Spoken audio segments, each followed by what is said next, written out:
The day leans back now, folding its long arms beneath the hills.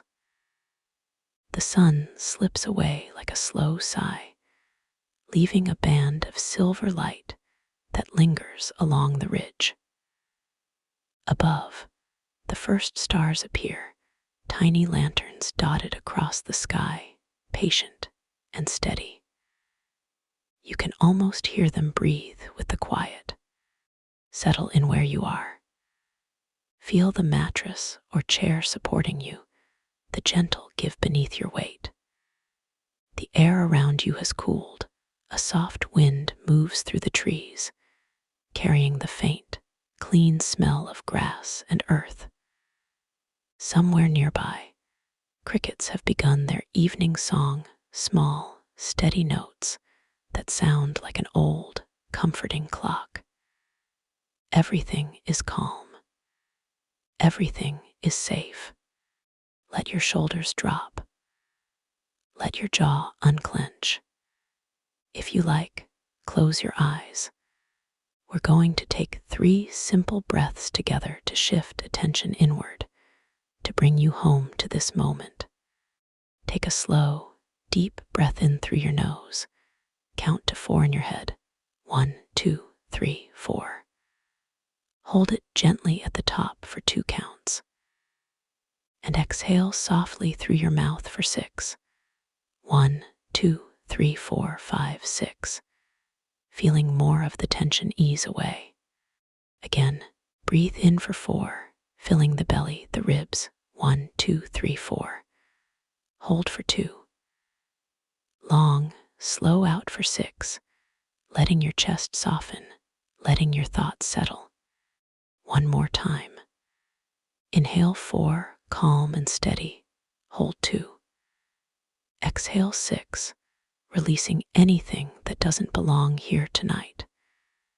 With each out-breath, imagine the day's edges growing softer, like light thinning at the horizon. Notice how the wind moves now gentle, weaving through leaves, brushing your skin like a cool, familiar hand. Hear the crickets steadying the dark into a lullaby. Feel the silver of evening settle over the world, patient and kind. You're held in that stillness, held safe. You might picture a soft path under your feet, or the hush of your room stretched wide into night. The details don't need to be exact. The important part is this presence, quiet, open, ready for whatever comes when the mind relaxes. And now your story begins. When you're ready, carry that quiet with you as we step together into the meadow ahead. The day leans back now, like we said before, folding its long arms beneath the hills. That silver band of light still clings to the ridge, and the first stars have pricked the sky. Step with me down from that ridge, and you'll come into the valley, and into the meadow that breathes. I mean that literally. Stand barefoot for a moment, and you can feel it. A kind of slow inhalation and exhalation that moves through the blades of grass. A living rhythm that hushes even before the dusk does. In spring, the meadow is all daisies, small white constellations spread across the green like a soft, scattered starlight. They nod as you walk by, like tiny heads saying hello. You can smell the wet, clean earth beneath them, that bright, mineral scent of new things. The grass is tender then, cool between your toes, almost velvety. Every step leaves a faint perfume of crushed green, like someone has pressed a handful of new leaves into your palms. Bees wobble through that air, but at this time they're gentle, drowsy, if you will, gliding from daisy to daisy in a lazy, punctuation mark kind of flight.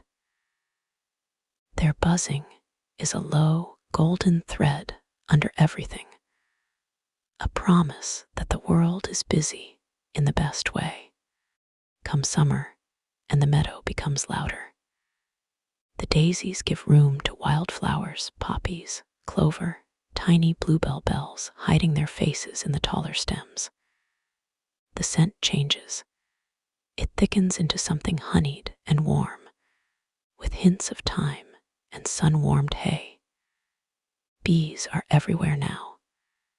If you close your eyes, you can imagine them as living beads of sound, a busy chorus that fills the spaces between the breeze.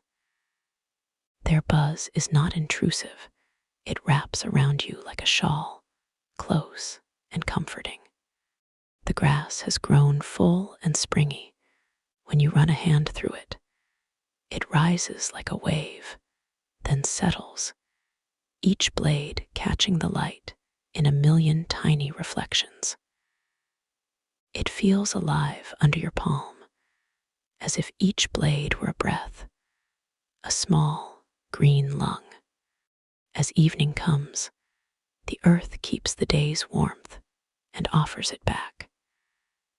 There's a fat, slow heat that rises from the soil, sun-warmed stones, and the memory of noon wrapped into the dark.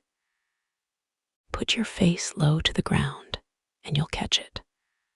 A warm, loamy scent that makes you want to sit and linger. The meadow exhales into the night. The grass cools, but doesn't go cold. It holds the day's softness. And those insects, where in daylight they buzz, in dusk they hum, deepening into the kind of sound that fills the lower's register of the world. A low chorus of crickets threads through the air, steady and patient. Somewhere farther off, a beetle trips across a dry leaf. Above it, all the breeze moves like a hand, combing through the stems, and the sound of that passage, thin, rustling, almost conversational, becomes part of the meadow's voice. Texture here isn't just visual. The grass seems to have a skin of its own, damp at dawn, satin in the afternoon, and in the evening it slicks against your ankles with a slight, cooling film.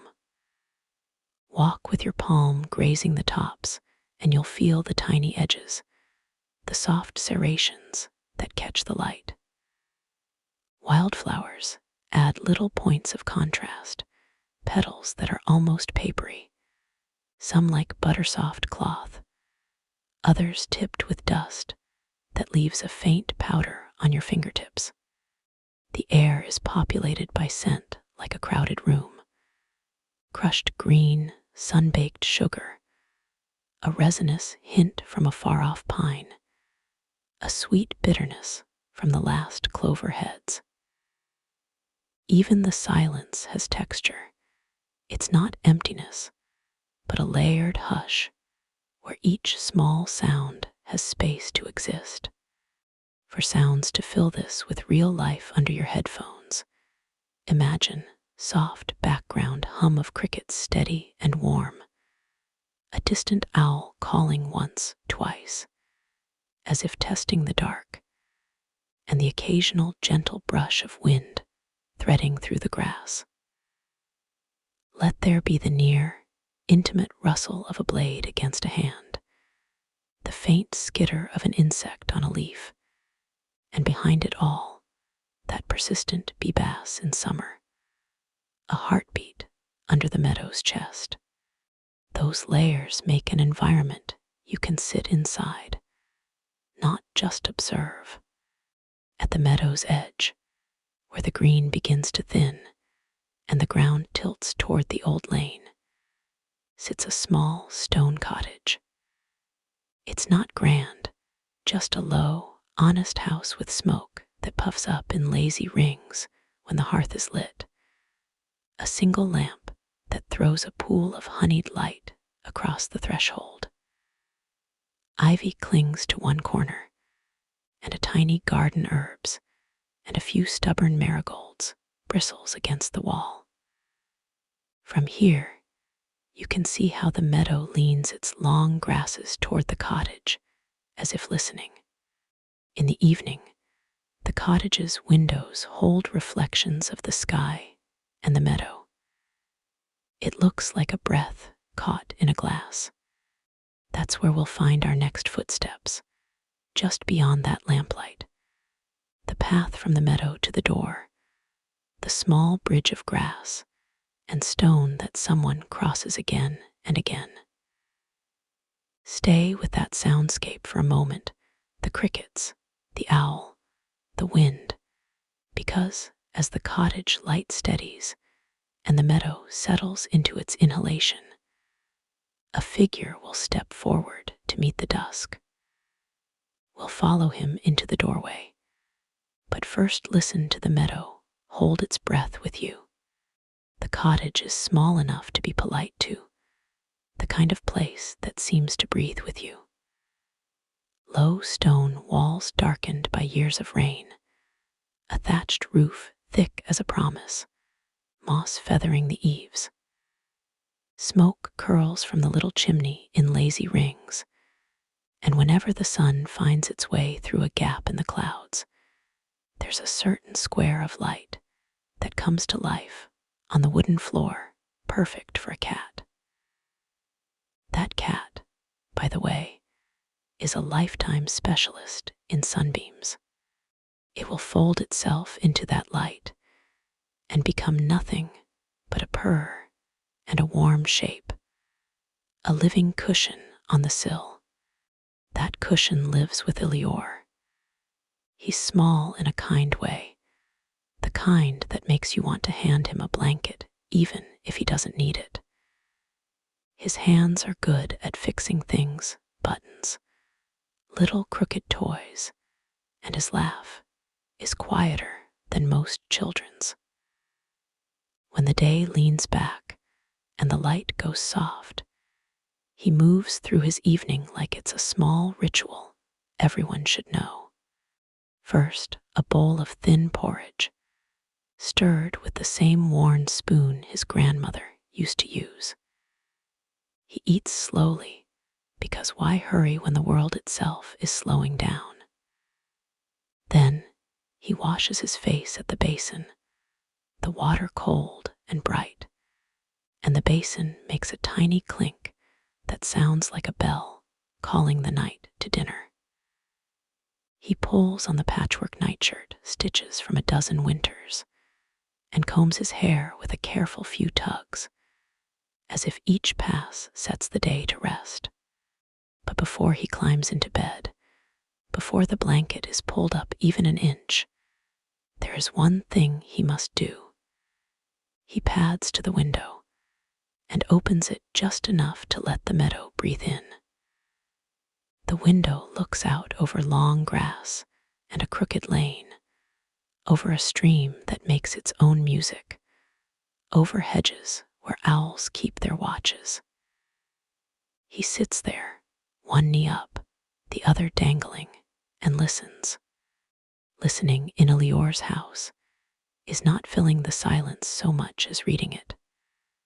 The meadow talks in low, patient voices, the hush of grass shifting, the distant clack of a sheep's hooves, the steady night song of crickets that go on like a comforting machine. Sometimes a far-off dog barks once, sharp as a punctuation. Sometimes an owl says the same monosyllable twice. Even the river has a certain slow opinion about the world, as if it's telling everything it knows, and then promising not to tell too loudly. Elior leans his forehead against the cool glass and lets those sounds fall into him. He learns them, word by word, until they begin to feel like lines of a story he's only half certain how to read. That's when he asks, softly, like a wind asking a leaf, a question that fits him like a hand in a glove. He doesn't expect an answer the way you'd expect one from a person.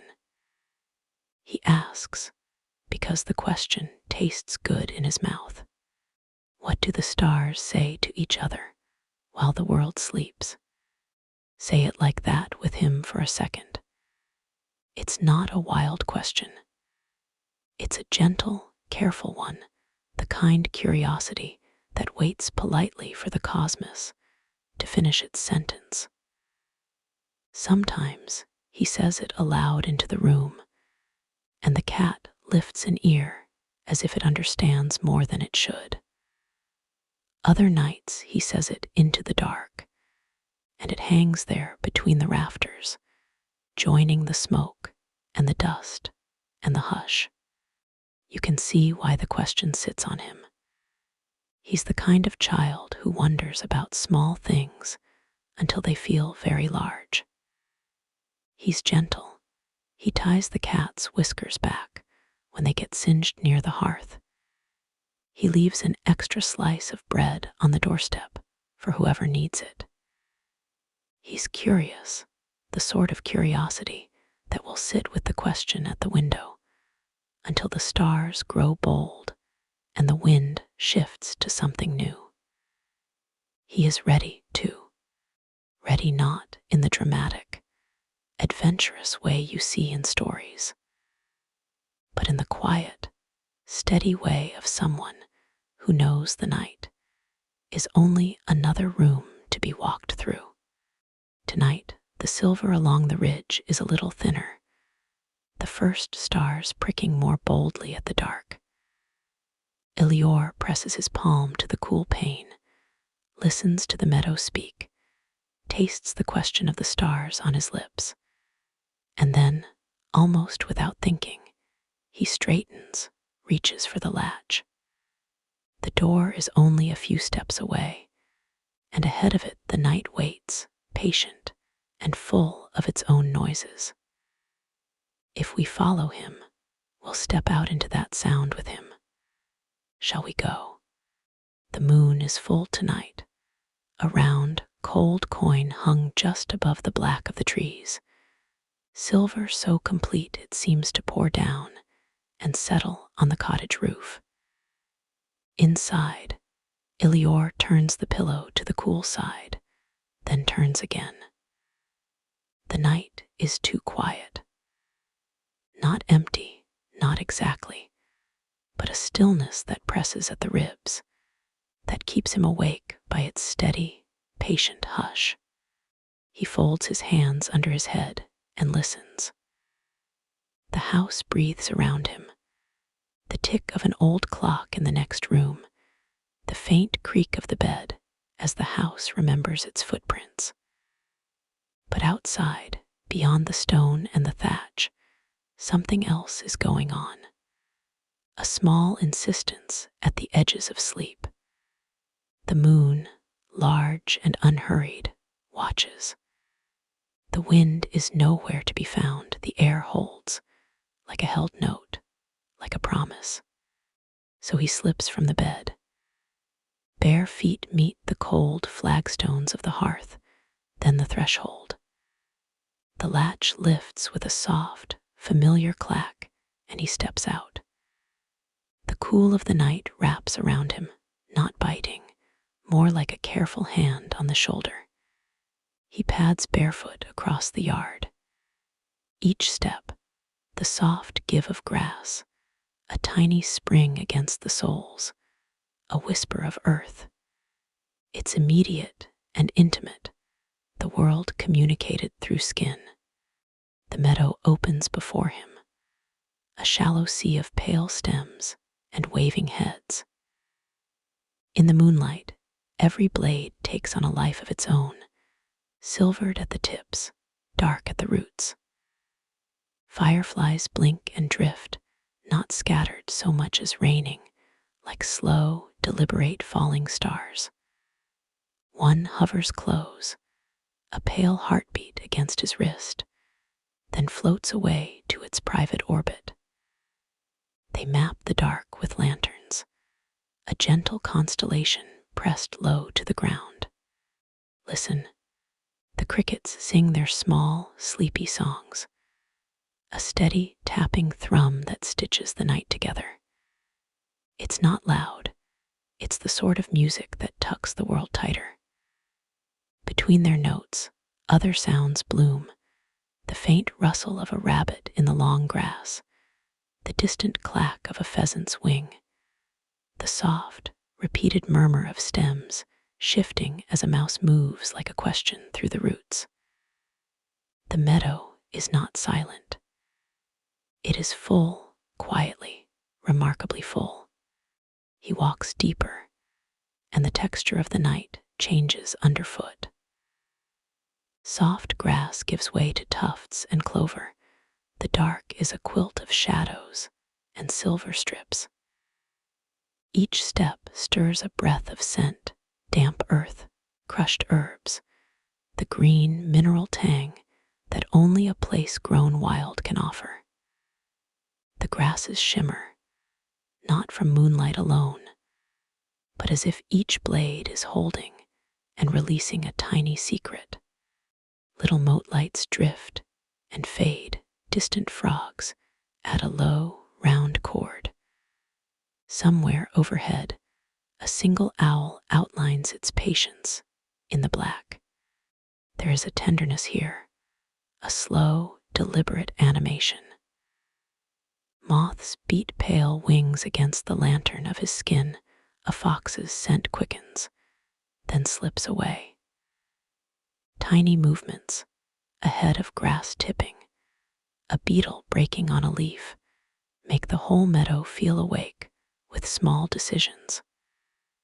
The hush isn't emptiness, it's concentration, like the pause before someone begins to speak. Elior slows. He breathes in. He lets the quiet settle into his bones, like cool water poured into a cup. Time thins, the world narrows to the meadow, and the moon, and the soft music surrounding him. For a long, steady heartbeat, nothing more happens than the keeping of that hush. Then, just beyond the cricket's song and the firefly's slow descent, a different sound threads through, subtle at first, almost a shape of air being shaped, and he realizes he's no longer the only one listening. He should not be surprised that the meadow might answer back. He should not be surprised that the night has its ways of being spoken. And yet, as he leans forward, as the grass brushes his calves like 1,000 small hands, the first clear syllable surfaces, a note that feels like the meadow taking its breath. Listen with me now, because what comes next is the meadow speaking, and you can hear why the whole world tilts to listen. Listen, can you hear it? Not the creak of the bed or the clock's patient counting, but something softer, a voice that lives between the blades of grass and the long breath of the night. It unfurls like cool cloth across the window, like a hand laid lightly on a sleeping forehead. The meadow speaks. Don't be afraid, little one. You're part of our song, it breathes, not with words clumsy and loud, but with the hollow, sure tones of things that have known many evenings. The voice is a chorus, the hush of grasses rubbing together, the distant bell of a brook, the small, steady rustle of the hedgerow. It sounds like someone remembering a lullaby they'd been taught before they themselves were born. And then the wind answers, slipping in through the thatch with a sound like silk. It calls itself plainly, as if that gnawing makes the world kinder. I am the hush between heartbeats, the sigh of the stars. Say that aloud in your mind, and you almost feel it lie across your chest, that gentle pause that lets us know life is soft and steady and continuing.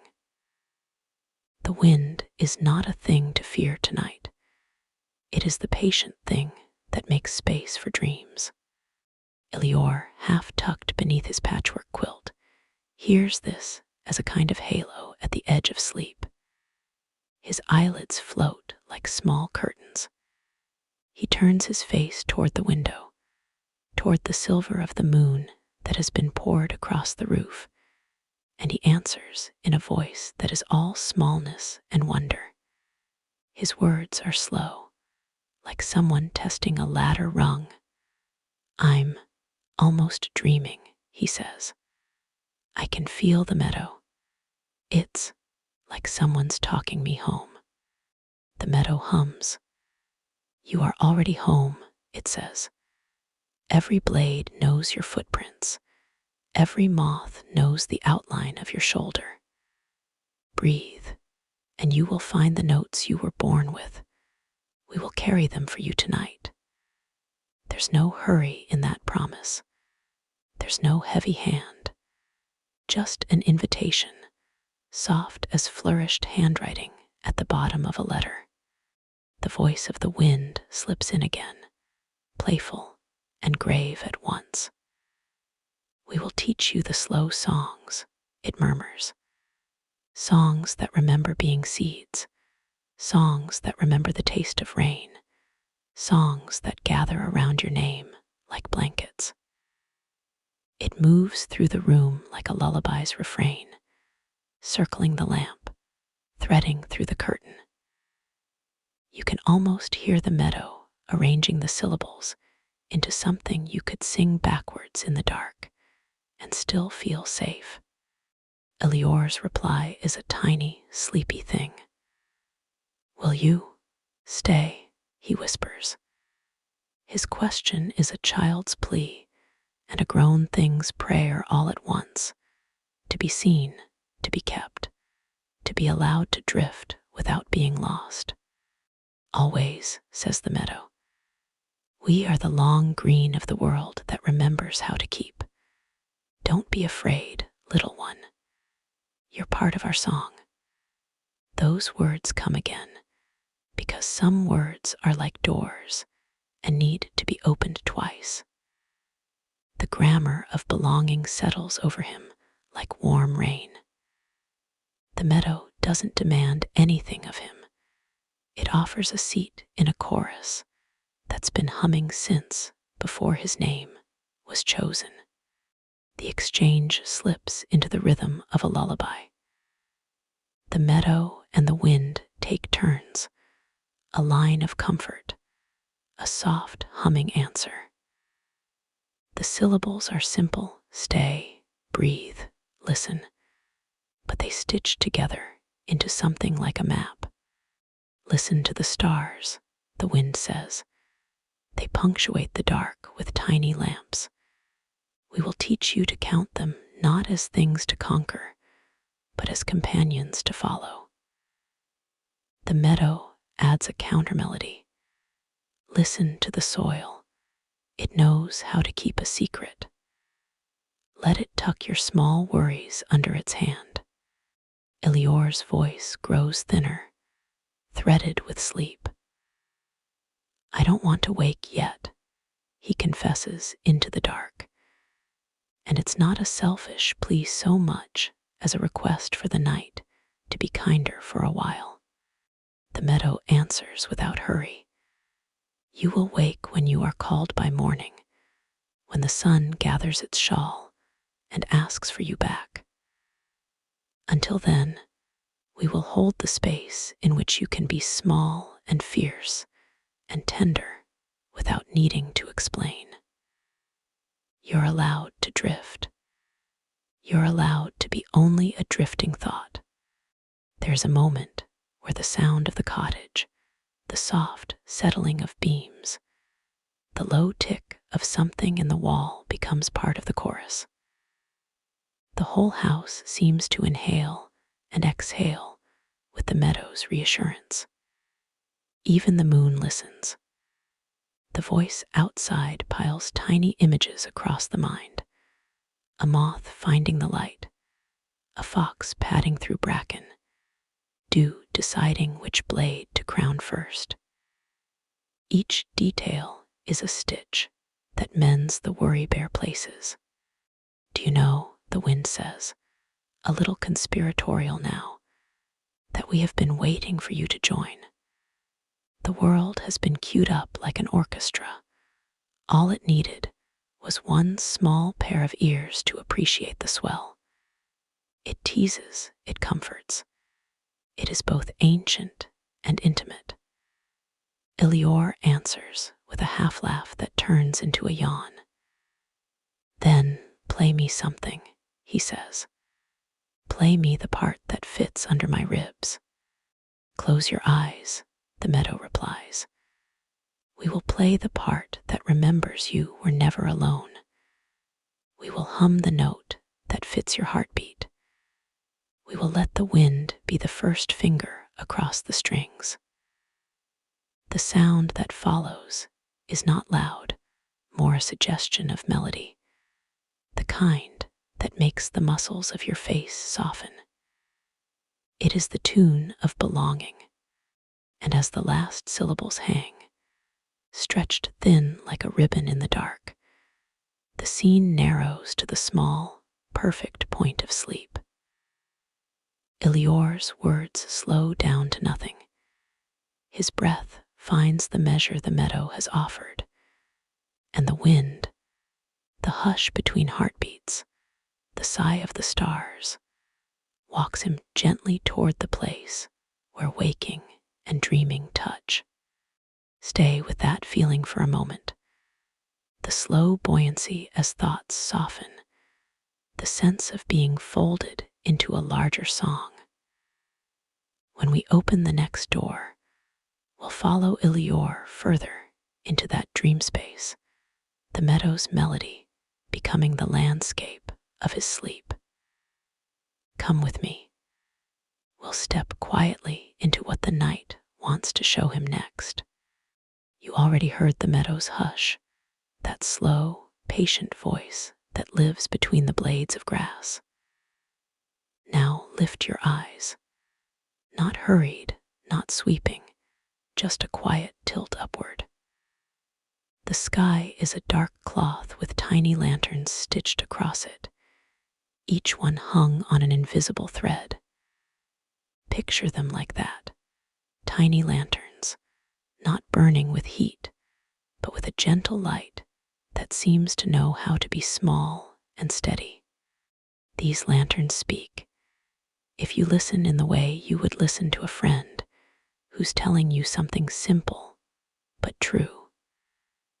Their words are not sentences so much as twinkles, short, soft sparkles that carry more than a flash. A single twinkle might say, I remember the coast, the taste of salt on a summer wind. Another might flicker, we watched a fox tuck its kits into the hedgerow that night. They tell each other of quiet places, trading stories the way neighbors trade bread. A small offering, quickly passed, always returned. Think of the sky as a quiet market of memories. One star leans toward another and whispers of a pond that held the moon in its belly. Another returns the favor by telling of a porch where someone hummed to keep their hands warm. The conversation is gentle. There's no rush in it. The stars don't shout to be heard. They remind one another of little wonders, the kinds of things that never make the day's list, but fill the night's pockets. And because their speech is so small, it feels close. When the stars whisper, it is like the meadow's reassurance stretched a little farther out. You belong here, not because you need to prove anything, but because the world is made with room in it, room for lanterns hung on threads, for moss on eaves, for a pillow turned to the cool side. The stars, hush, says that the world is kindly arranged, that even distant things keep an eye out for small things like yours. Translate those cosmic ideas into something you can cup in your hands. Imagine each star as a bead on a long, silver string. Each bead holds a memory, someone's first laugh, the smell of cinnamon on a winter shelf, the slow opening of a flower in the dark. They click together softly. When you add your own little bead, a private wonder, or a gentle thought, the string feels fuller, warmer. You are not separate from this choir of small lights. You are a note it already knows how to sing along with. If the stars were to speak directly to you, they might say this: let your thoughts wander, not as an escape, but as a way to find tiny things you didn't know you carried. Imagine your mind like a moth, and the stars as the lanterns that don't snap with heat, but invite. The moth flutters. It doesn't have to map a route. It only needs to be curious. Let your attention drift to a memory that softens you. Let it go to a small hope you can fold into your palm. The stars will keep their steady twinkling while you do. They also remind you that quiet is not empty. Silence is a place where small things happen, where breath slows, where a hand finds the shape of an old comfort, where the pulse behind your ear settles into a rhythm that belongs to you alone. Stars whisper this without preaching. That belonging is less a badge to be earned and more a field where gentle things grow. You are part of it, the same way moss is part of a stone and the lanterns are part of the nightcloth. Now imagine adding your own small wonder to that sky. It could be as little as the memory of a blue cup, the name of a song you hum when alone, the soft weight of a blanket on tired shoulders. Picture taking that worry or small delight and rolling it into a bead, and then lifting it up to hang it on the silver string with the others. Hear the tiny chiming as it joins the chorus. Your bead does not need to be perfect. It simply needs to be yours. Breathe with that image. Inhale the night that holds all these small lights. Exhale, and let a single thought drift upward toward the lanterns. If it feels right, give it a name, a memory, a wish, an ordinary kindness you were shown once. If it doesn't, that's fine too. The stars are patient listeners. They remember in twinkles, not in judgment. There is a tenderness in this imagined conversation of the sky. It teaches, soft as a hand on the shoulder, that wandering is allowed, and that in wandering we are guided. So let your mind wander a little longer. Let your small wonders gather. Let them join that nightly chorus of lanterns and memories, softly making the dark a place that keeps and answers. When you're ready, we'll drift back down from the lanterns to the cottage roof, following one of those twinkles as if it were a path of silver. We'll listen at Elior's window and hear what the night remembers next. Elior's cottage waits exactly where he left it. The low stone porch cooling under the moon, the little wooden latch still warm from his hand. He steps inside with the careful quiet of someone who's practiced coming home 1,000 times. Shoes loosened, jacket folded, the kind of small, respectful movements that say everything is as it should be. The hearth has curled itself into a slow, dark breath. A single patch of moonlight slants across the floorboards like a ribbon. At his feet, the cat lifts its head, eyes narrow slits of silver. It recognizes him the way a good story recognizes its listener. It pads over, finds the place between his knees and the edge of the bed and curls into a heated comma of fur.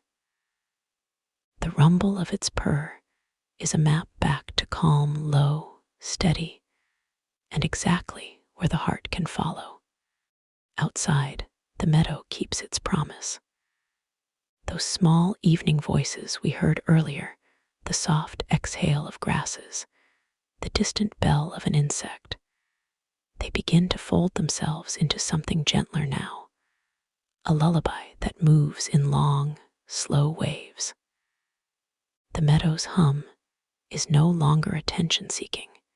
It's a benediction, a soft loop you can rest inside. Imagine it as a thread of sound that tucks itself around the cottage, around you, so even the air feels tucked in. Take a slow breath in. Fill the belly, just enough to notice the rise. Hold for a moment, as if listening to the cat's purr, and now breathe out slowly, letting the day and its small shapes soften. Again, in and out. With each exhale, feel yourself sink a little deeper into the mattress, like dropping into the warm fold of blankets that know your shape. Picture the blankets as soft fields of wool and cloud, welcoming and exact, letting your shoulders loosen, your jaw unclench. Your thoughts slide toward the spaces between the stars. The meadow hums one last time, a whisper that becomes part of the pillow. And with it comes a small truth you can bring into sleep. You are safe. You belong. You are home. Now, as the cottage settles and the cat's purr eases into a dream, allow the story you followed tonight to become your own. Let it carry you forward. I'll leave the doorway open for the dream to come through. Let the music that follows be the seam that closes the day. Sleep well and let your story begin. Soft music begins.